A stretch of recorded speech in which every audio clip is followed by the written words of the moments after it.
Hello दोस्तों, आज मैं एक ऐसे विषय के बारे में आपसे चर्चा करने वाली हूं जो एक समाज की एक बहुत बड़ी परेशानी बन गई है। आज हमारे जो देश में है, आधे से ज़्यादा जो औरतें हैं या बहुत सारी औरतें ऐसी हैं जो ज़बरदस्ती करके ये कहती हैं कि भाई मैं ससुराल वालों को दहेज के मामले में फंसा दूंगी, दहेज के मामले में, और उन पर मुकदमा कर दूंगी, पति को कर दूंगी, या अत्याचार, मतलब एक तरीके से टॉर्चर करती हैं वो ससुराल वालों को।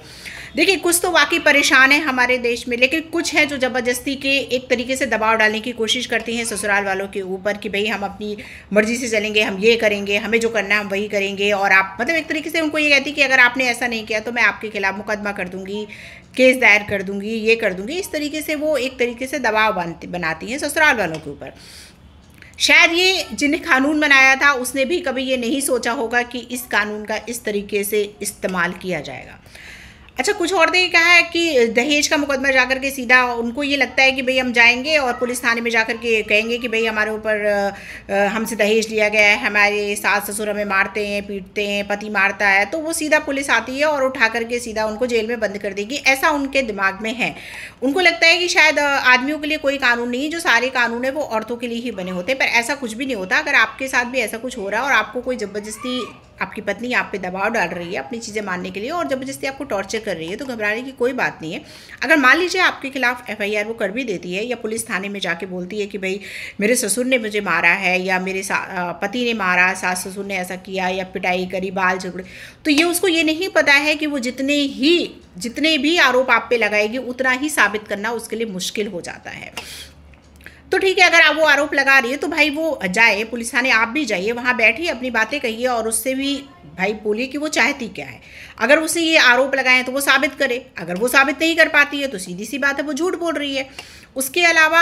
आप, अगर वो आपसे तलाक चाहती है, क्योंकि कुछ महिलाएं होती हैं जो सिर्फ तलाक के लिए ही ये सारे केस जो है एक मनगढ़ंत कहानियाँ तैयार करती हैं,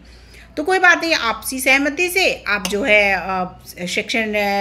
13 के बी में जाकर के तलाक ले सकते हैं।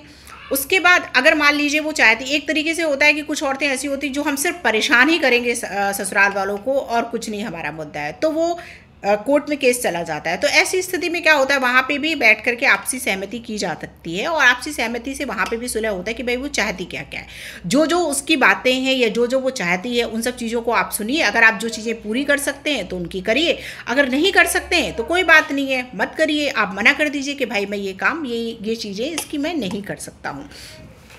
तो आप इसमें फिर आपको घबराने की कोई बात नहीं है। उसके बाद सारे मुद्दे करिए कि भाई तुम सबको क्यों फंसा रही हो, भाई एक आदमी आपके साथ गलत कर रहा है, ऐसा थोड़ी है कि सारे ससुराल वाले ही आपके साथ गलत कर रहे हैं। उसके अलावा आप मान लीजिए फिर भी ये चाहती है, एक तरीके से परेशान करने वाली बात हो जाती है कि कुछ औरतें, नहीं मैं तो जिद पे पड़ जाती है कि ना तो मैं आपको छोड़ूंगी और आपको ऐसे ही परेशान करती रहूँगी और ना ही मैं आपको तलाक दूंगी, तो रोज़ घर में कलह करती हैं। तो ऐसे हालातों में आप अपनी, घबराने की तब भी कोई बात नहीं है। ऐसे हालातों में आप अपनी मम्मी से या अपने माताजी हैं उनसे या अपनी बहन से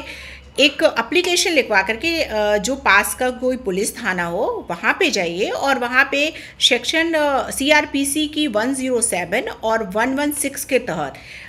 SP या SDM को एक एप्लीकेशन लिख के दीजिए कि भाई ये ऐसा ऐसा करके घर का वातावरण ख़राब कर रही है, घर में कलह कर रही है और इसलिए एक तरीके से परेशान करने वाली बात कर रही है। तो आपका मुद्दा उसमें भी समझौता या सुलह हो सकती है, पुलिस आकर के वो समझा देगी तो वो खुद भी डरेगी। तो अगर आपके साथ भी ऐसा कुछ हो रहा है या आपके दोस्तों के साथ हो रहा है, रिश्तेदारों के साथ हो रहा है और वो लोग ज़बरदस्ती करके एक तरीके से लोगों को परेशान कर रही है, तो प्लीज़ ये मेरा